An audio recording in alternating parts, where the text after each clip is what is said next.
Very good morning and welcome to news at 8 on Rajya Sabha television. Let us start with the headlines.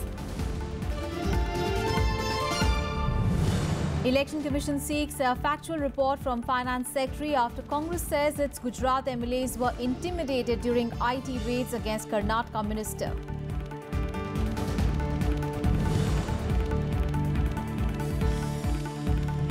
Cabinet scraps a no detention policy in schools till class 8. Now states will be allowed to detain students in class 5 and 8 if they fail in the year-end exam.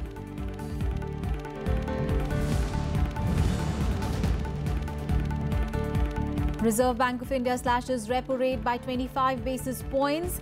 At 6%, the rate is the lowest since November 2010.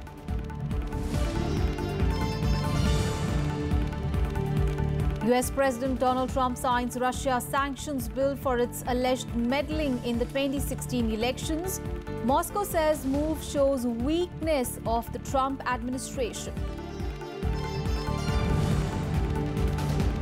And the second match of the three-match test series between India and Sri Lanka in Colombo today. India leading the series 1-0.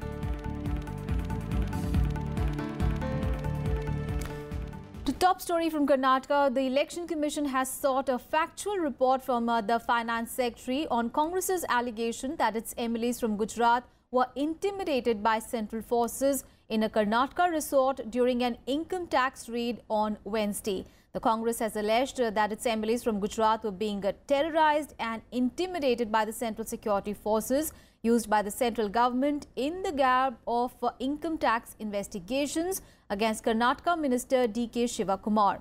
On Wednesday, the Income Tax Department conducted searches at multiple properties of Shivakumar. Raids were also conducted at the minister's Delhi residence, from where taxmen claim to have recovered over 10 crore rupees in cash.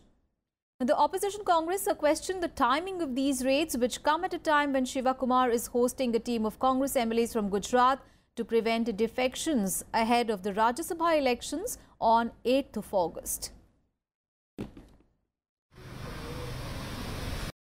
A slew of raids conducted by the Income Tax Department on the properties of Karnataka Energy Minister D.K. Shivakumar in Bengaluru and Delhi. Searches were also conducted at the Eagleton Resort in Bengaluru, where Shivakumar had been hosting 44 Congress MLAs from Gujarat. As per reports, over 10 crore rupees cash has been recovered during the raids. I don't know why these NDA BJP people have raided at this time. So whatever they are doing, it is an vendetta politics is going on in Karnataka, not only in Karnataka, the entire country. The IT department said the searches were in connection with a tax evasion case against the Congress minister. The Congress, however, alleged a political witch hunt by the centre. Clear case of political vendetta, because they are not informed the state police.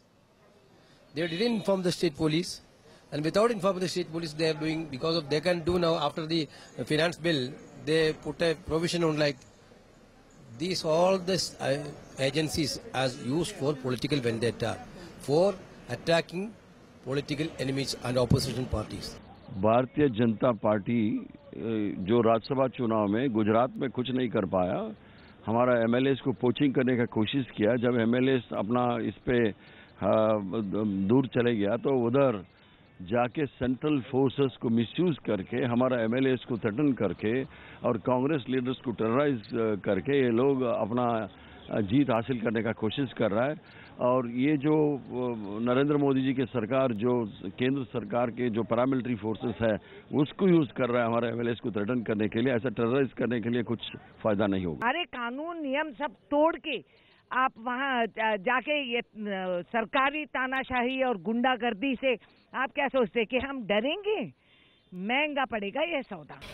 Congress leader and political advisor to Sonia Gandhi, Ahmed Patel, said the IT raids showed the utter desperation of the BJP to win one seat in the upcoming Rajya Sabha polls in Gujarat. Karnataka Chief Minister Siddaramaiah described it as a political conspiracy. In a series of tweets, he accused the BJP of vindictive politics and said the party won't bow down to intimidation.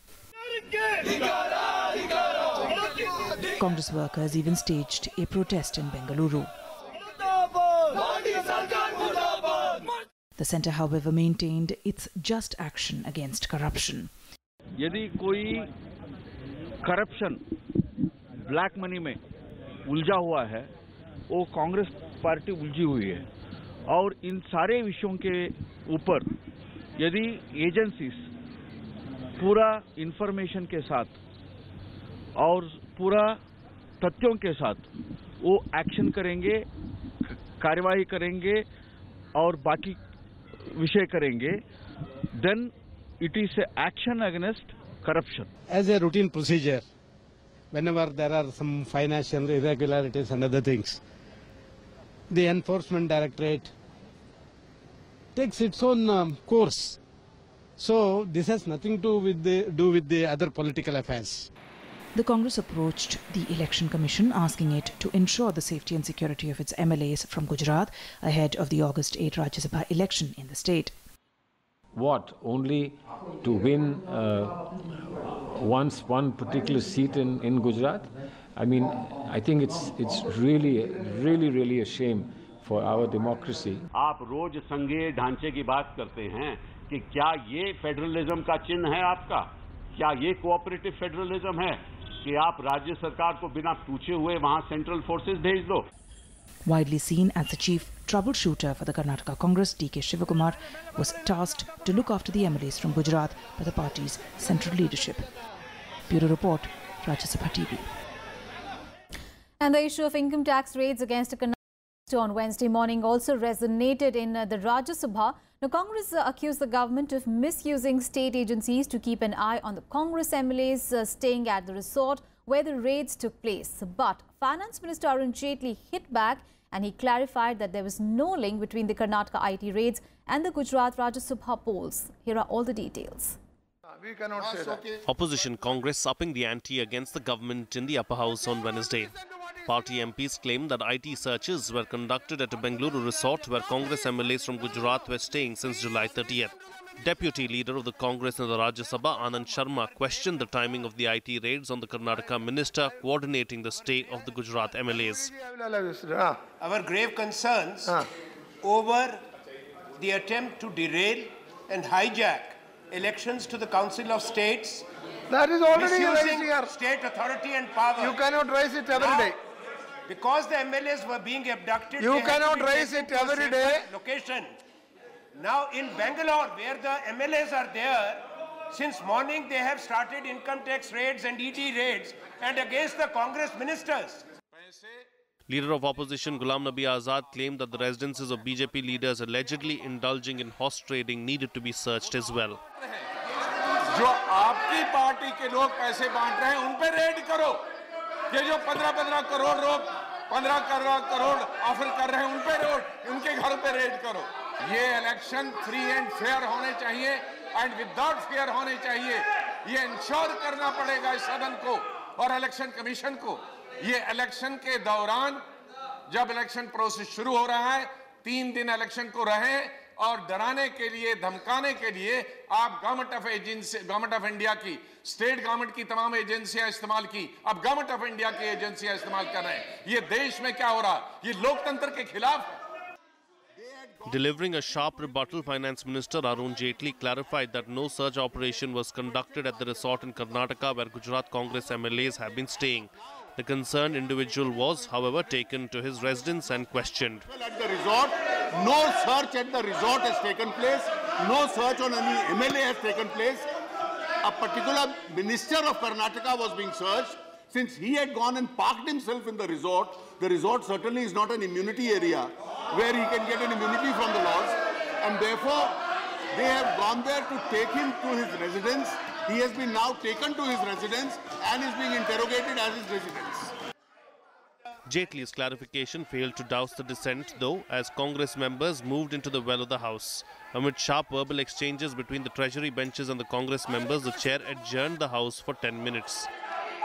House is adjourned for 10 minutes. Kriti Mishra's report for Rajya Sabha Television.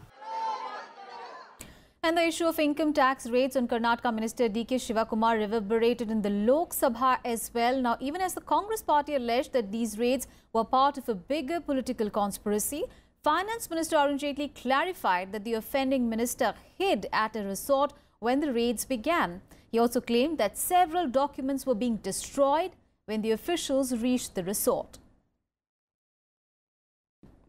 किसी resort पे या किसी गुजरात के MLA पे कोई search tax department की नहीं हुई, उनसे कोई संपर्क नहीं हुआ।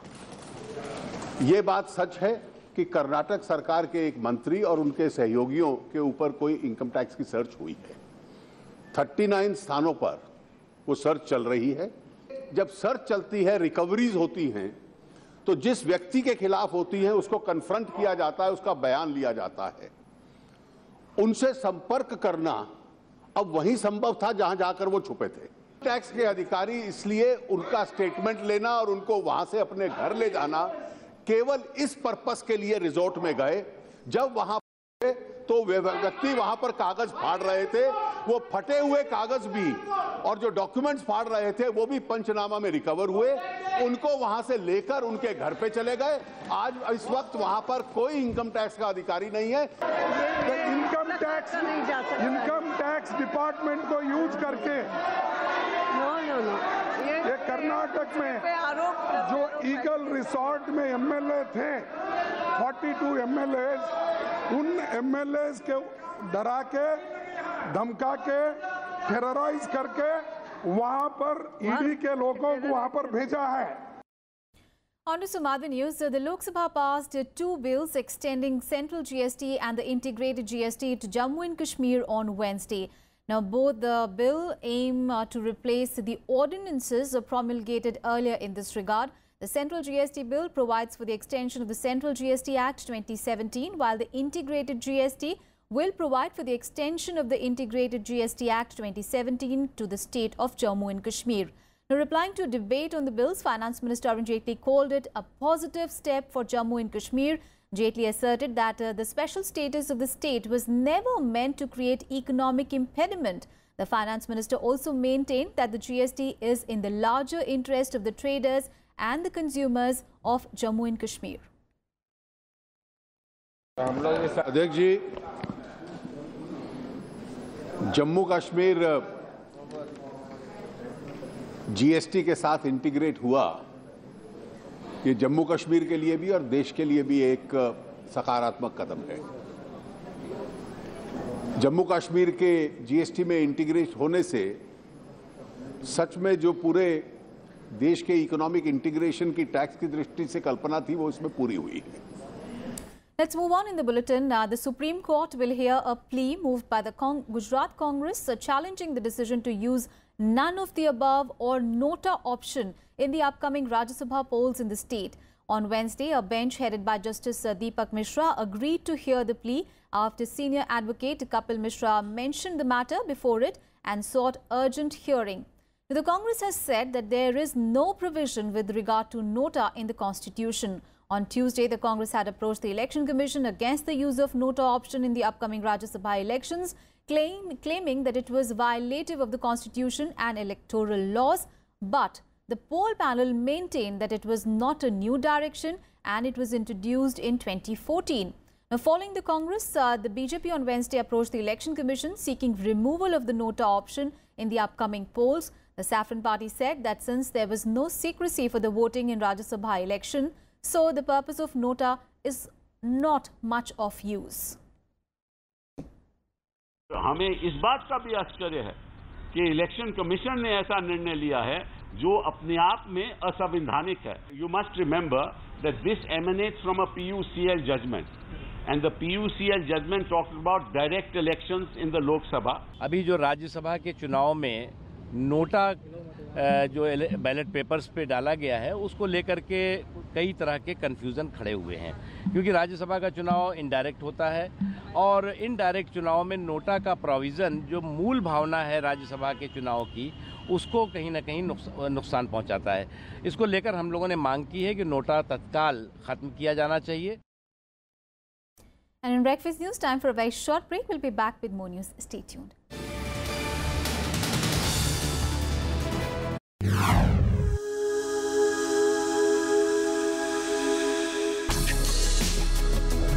Tales that inspire. stories of social change. A salute to diversity, promoting public discourse. Events that motivate, inspiring the innovative spirit. Watch Rajya Sabha television documentaries.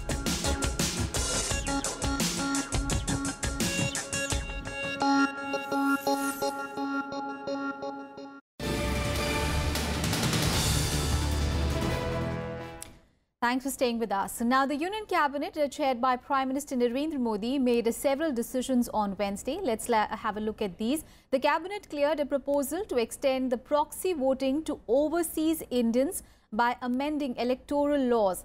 Now, according to the new proposal, the NRIs would be allowed to use the option of proxy, which as of now is only available to the service personnel. The Cabinet also approved the scrapping of the no detention policy in schools till class 8, and enabling provision will be made in the Right of Children for Free and Compulsory Education Amendment Bill, which will allow states to detain students in class 5th and class 8th if they fail in the year-end exam. However, the students will be given a second chance to improve via an examination before they are detained. Now, under the present provision of the RTE Act, the students are promoted automatically to the higher classes till class 8. Now, this is one of the key components of the RTE Act, which came into force on 1st of April 2010. The Cabinet also gave its nod to the plan of creating 20 world-class institutions in the country. The Cabinet has further approved a memorandum of understanding between India and the BRICS nations to set up BRICS Agriculture Research Platform.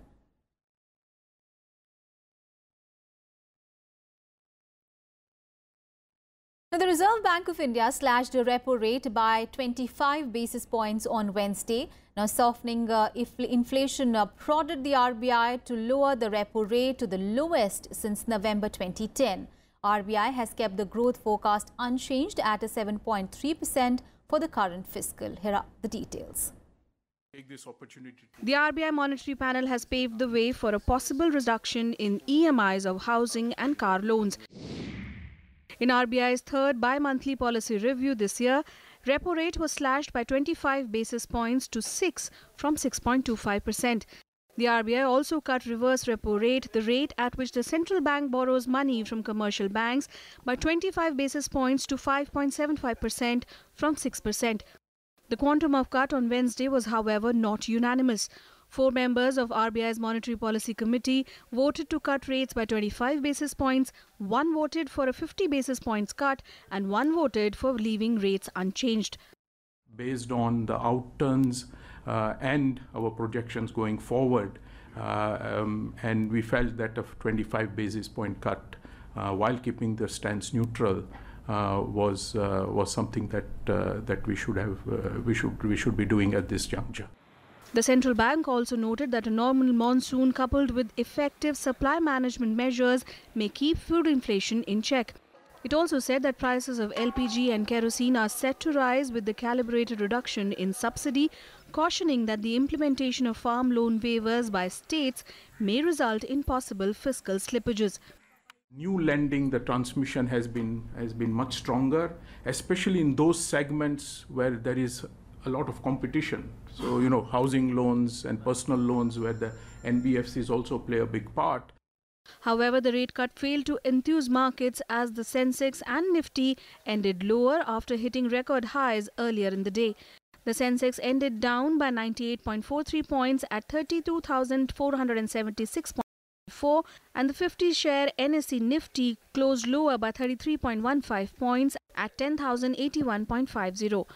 The cut in rates comes against the backdrop of slowing credit growth and low inflation. RBI last changed policy rate with a 25 basis points cut in October last year. Kriti Mishra's report for Rajya Sabha TV. Let's get to the flood updates from various parts of the country, and many parts of North India were pounded by heavy rains on Wednesday, leading to landslides and road blockages. Now, moderate to heavy rains lashed several parts of Himachal Pradesh. triggering landslides and uprooting trees. One person was killed and 2 were injured in separate rain-related incidents. Over 100 roads were blocked in the state due to landslides. Meanwhile, in Uttarakhand, a heavy rain alert has been issued for Kumaon and Garhwal regions for the next 48 hours. Warning of possible landslides and traffic blockades in the hills and inundation in low-lying areas have also been announced. Meanwhile, in Jammu and Kashmir, 3 persons, including a 7-year-old boy, were killed and 1 was injured in flash floods triggered by heavy rains. The flash floods also damaged a bridge on the Cross LOC road in Chakandabad area of Poonch district.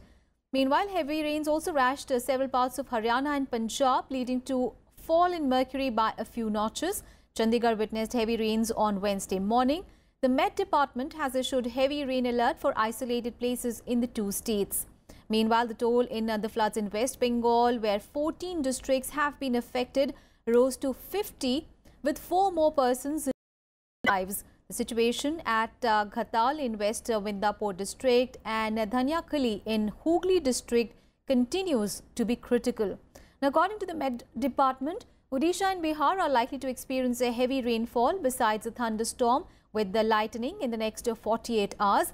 Meanwhile, Nagaland Chief Minister T.R. Zelian visited the flood-affected areas in Dimapur to assess the extent of damage caused by the natural calamity. 2 days after Prime Minister Narendra Modi's visit, Congress Vice President Rahul Gandhi will today visit Assam to take stock of the devastation. He is also likely to visit flood-affected Banaskantha district in Gujarat on 4th of August. Big story coming in from Jammu and Kashmir, where an encounter is underway between the security forces and militants in Shopian district. The security forces launched a cordon and search operation following a tip-off about the presence of some militants there. Now, as soon as the joint team of the forces intensified their combing operation, the militants hiding in the area opened fire, triggering off an encounter. At least 2 to 3 militants are believed to have been trapped in the area. Meanwhile, in a separate incident, 2 terrorists were killed in an encounter with security forces in Kulgam area. Police said that the encounter took place in Gopalpara area of Kulgam this morning. The police also said that one of the slain militants was involved in an attack on a bank cash van in the district on 1st of May this year, in which 5 policemen and 2 bank guards were killed. The security forces have recovered 2 weapons from the site of the encounter. All right, let's get you some international news. US President Donald Trump has signed into a law a bill which imposes new sanctions on Russia for their alleged meddling in the 2016 elections. Now, the bill represents a rebuke of the president by giving Congress new veto power to block him from removing Russia's sanctions. Now, the bill, which was signed in private at the White House, also imposes sanctions on Iran and North Korea. Shortly after signing the bill, the White House said that it includes a number of clearly unconstitutional provisions. In a separate statement, Trump said that he believed that the bill is seriously flawed, but signed it anyway. Moscow also reacted to the bill, saying that the sanctions dash the hopes of improving its relations with the new American administration. Russian Prime Minister Dmitry Medvedev also said that this move meant that the US had declared a full-scale trade war on Russia. He further added that it showed the weakness of the Trump administration. Moscow had already retaliated last week to Congress passing the bill by expelling 755 people from its US embassies and consulates. The President signed the Countering America's Adversaries Through Sanctions Act. The President favors tough measures to punish and deter the bad behavior of the rogue regimes in Iran and North Korea. And he also sent a clear signal that we won't tolerate interference in our democratic process by Russia. I'm not supposed to comment on the domestic U.S. policies, but that was a catch-21 for President Trump, and he basically was obliged to sign it. And of course, you know, this bill was adopted by U.S. Congress on the host of absurd accusations about Russia. I really wonder, is there anything in this world today which Russia is not guilty of? And back home, Lok Sabha Speaker Sumitra Mahajan bid a formal farewell to Vice President Mohammad Hamid Ansari on Wednesday. Prime Minister Narendra Modi and Vice President's wife Salma Ansari were also present at the occasion. Now, at the dinner function in Parliament House, Speaker Sumitra Mahajan also presented mementos to the vice presidential couple. The guests at the farewell included several BJP chief ministers and many opposition leaders as well. Vice President Hamid Ansari's term ends on 10th of August.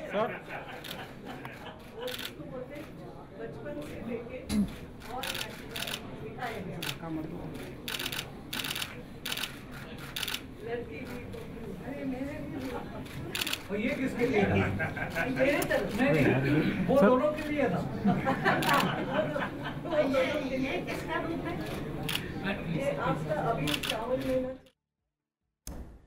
Let's get you some cricket news. Team captain Virat Kohli on Wednesday confirmed that a fit again opening batsman KL Rahul will return to the side for the second test against Sri Lanka. Rahul was, remember, ruled out earlier due to viral fever from the first test in Galle, where India won by 304 runs. Now, India were without both their first choice openers in Galle, with Murli Vijay also unavailable due to injury. Now, Shikhar Dhawan, who was named in the squad as a replacement for Vijay and Abhinav Mukund, opened for the tourists, who eased to a 1-0 lead in the 3-test series. Now, Rahul has scored 400s and 750s in 17 tests with a top score of 199. Now, the host Sri Lanka would too see some changes in their side. Sri Lankan captain Dinesh Chandimal has been included in the 16-member squad for the second test after recovering from an illness. The final test will start from 12th of August at the Pallikele International Cricket Stadium. Obviously, KL has been our established opener, so I feel one of the openers will have to make way for KL, because what he's done in the past 2 years for us has been very solid, and he deserves to come back and start fresh in Test cricket again. That's it from me and my team in this edition of News. Thanks for watching.